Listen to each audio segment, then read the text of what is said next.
Welcome to Anatomy of Notoriety. I'm Professor Hoink. Yes, I'm a pig. Yes, I wear a suit. And yes, I'm about to teach you more history in one video than your school did in 10 years. So grab your popcorn and try not to choke laughing, because today we're diving into episode 2, Protests and Resistance. So after Britain taxed everything including happiness in episode 1, America got mad. But then they got creative. In 1767, Britain dropped the Townshend Acts, new taxes on paper, paint, glass, and tea. Basically, if it existed, they taxed it. It was like Britain looked at America and said, "You like living? That's gonna cost you extra." And America's response? Boycotts, baby. The Daughters of Liberty became absolute queens, making their own clothes, drinking herbal tea that probably tasted like wet grass. But it was the principle. They told Britain, "We don't need your overpriced stuff. We've got looms and attitude." Then Britain sent 4,000 soldiers to Boston.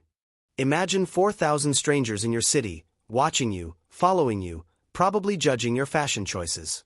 Tension was high. And on March 5, 1770, it exploded. A crowd of colonists threw snowballs and oyster shells and probably some very creative insults at British soldiers. The soldiers got scared and fired. 5 colonists died. And then, here's the genius part, Paul Revere made an engraving of the event. Was it accurate? Not really. Did it show British soldiers smiling as they fired at innocent civilians? Yes. Was it propaganda? Absolutely. Did it work? Oh honey, it went viral. 18th century Twitter had a field day. Britain got nervous and repealed most of the Townshend taxes. Everyone cheered.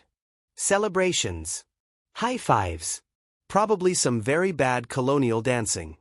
But they kept the tax on tea. Just one tax. Not for money, but for principle.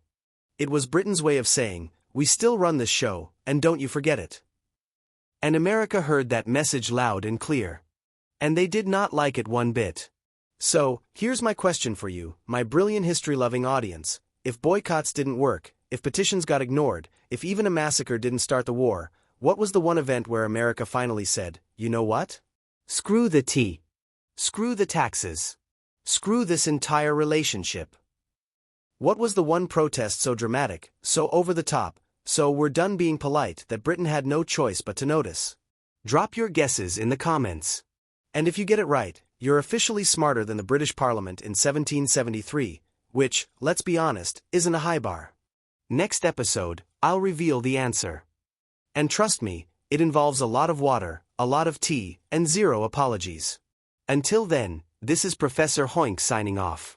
Stay curious, stay sassy, and remember, history is just gossip that happened a long time ago. Oink oink.